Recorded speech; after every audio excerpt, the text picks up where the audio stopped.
Let's move to a fun part. What brought Yeah, you to the solar industry?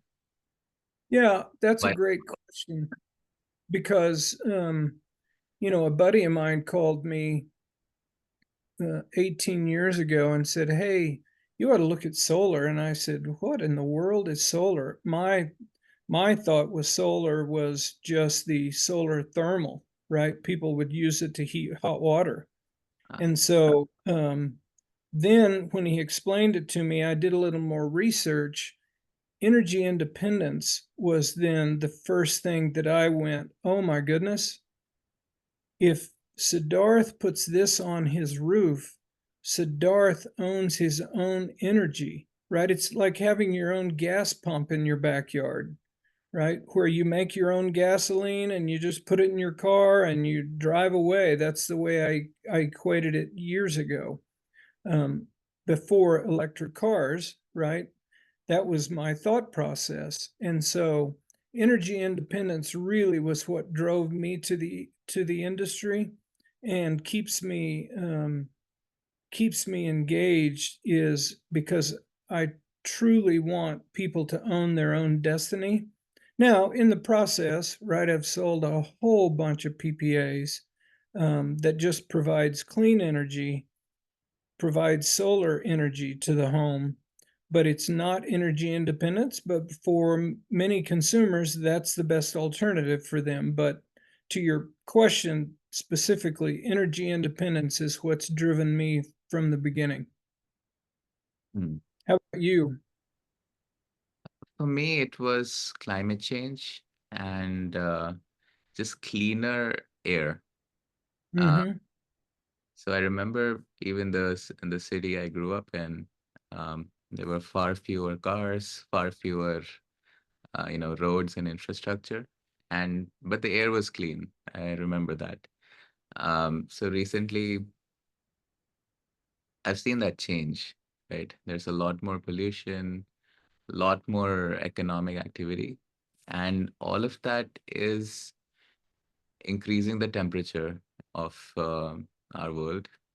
So I just want to make sure that we as humanity and society bring in all the technology to prevent and to not reach the point of no return. There's a theoretical number that scientists have said that, okay, if we cross this point in degrees, there's no future, and things will continue to go bad from there.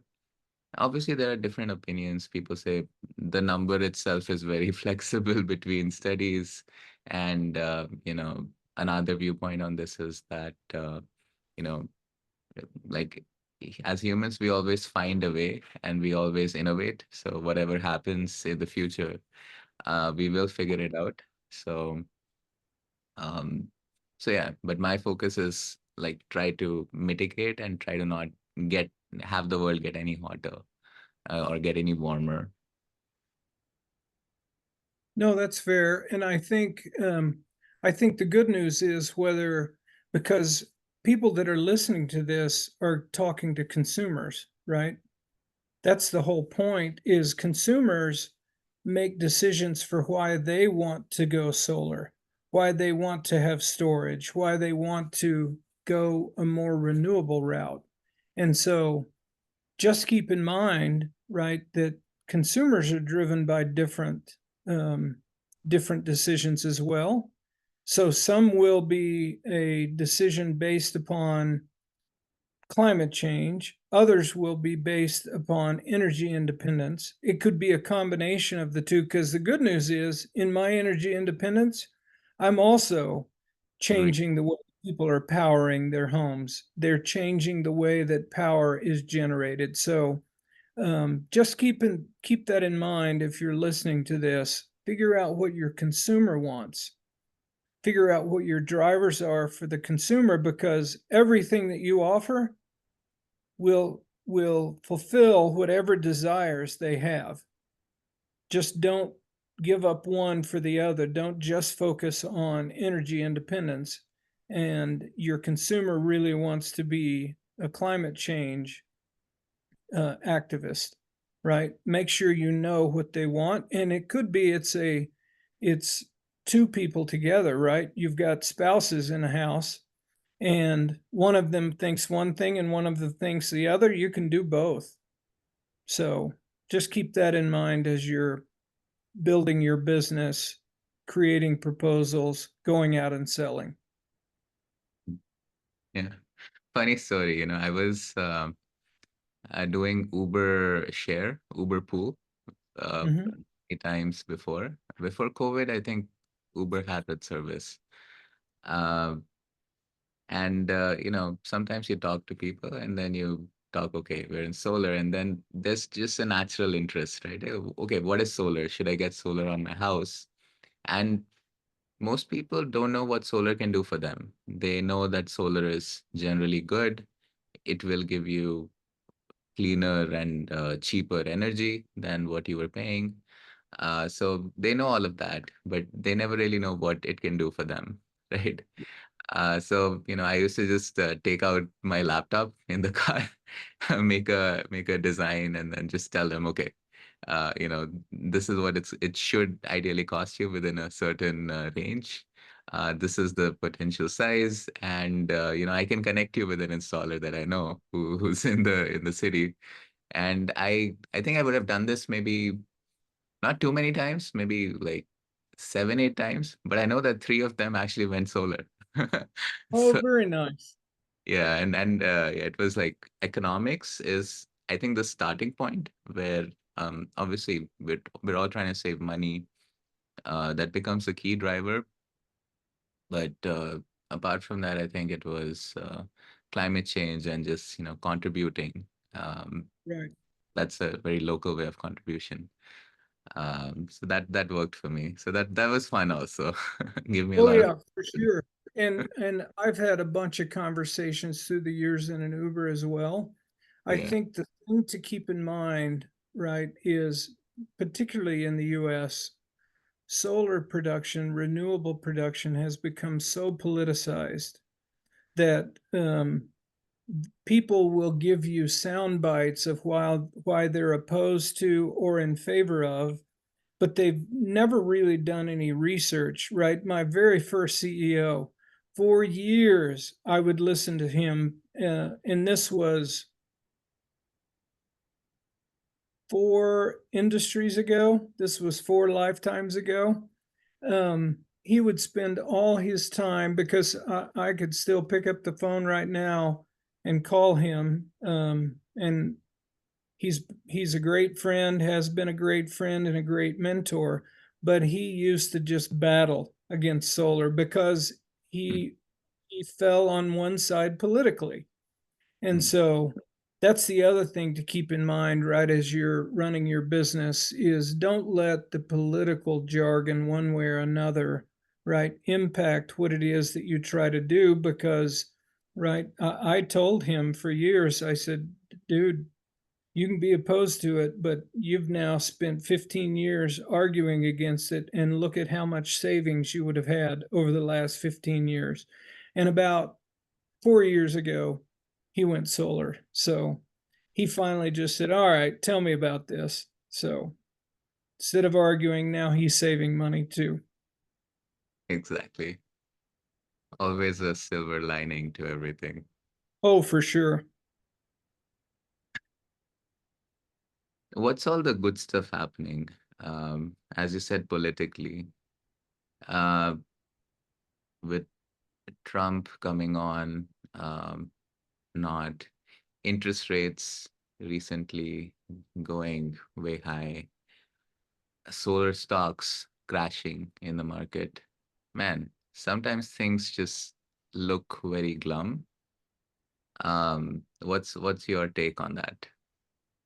Yeah, my take is we have so much momentum now in terms of utilities are going solar because they can create a solar farm and create electricity at a rate that they cannot do that right in a plant by building a peaker plant or a normal active plant, trying to keep those clean. Um, I don't think the political landscape actually is going to be bad for us at all, one way or the other, right? Because um, we had Obama that came out in '08 with a big plan to help people go solar. Then we had Trump come in, and Trump then ended up doing things to try to protect the solar industry, right? And now you see a big shift back to getting solar manufacturing back in the United States, trying to create more jobs. So I never think about our industry controlled by politics, because we have gotten so much momentum. We've become not completely normalized because of our adoption rate, but we've become normalized enough that I think people still want clean energy, and they want clean energy and be able to save money. So I don't think of politics as being an issue. The solar stocks crashing, there's no question that some big players have come into the industry and exited the industry, and that is what Wall Street is seeing. But there are plenty of solar stocks that are doing fine, right? They're not doing as well as they were, but it's just all part of the cycle. We've seen the cycle come and go many times, actually, just in my short career, and it's short compared to other industries for sure. So I think of them as bumps in the road, and we'll survive and figure out where do we go from here. So I don't. Anytime an industry adjusts, most of the time it's beneficial, right? Because then you've weeded out people, and we've been seeing it in solar for a long time, right? Different manufacturers didn't make it, different installers didn't make it. It's just part of the life cycle. It seems more painful for us because this is such a new industry. So, Yeah. I think it's a very young and very small industry still, and yes. the the room to grow is just we can go 100x and still not a problem. There's a Oh, market, right? So yeah, when yeah. We'll come through the financing stuff too, Siddharth, right? yeah, Because right now interest rates are up, and it's just part of the cycle. They'll go back down. My hope is that the way that we finance solar will become much more mainstream. Right now, it is still very niche in terms of the players in the market, how they position it. Again, I think a lot of this goes back to the way that the salespeople wanted the loans to be structured, because then they could show the homeowner a lower monthly payment. And so I can't predict for you what it'll look like in 2 years. Right now, interest rates are high, dealer fees are high, but there are other financing options where the dealer fees are not so high, and a lot of companies are going to those because they're not the upfront cost. So, yeah, I couldn't tell you, but I never would have predicted 5 years ago that we would have dealer fees in excess of 30%, right, in order to get a deal financed. But again, we could do a whole session on just financing, the innovations that I've seen since we started.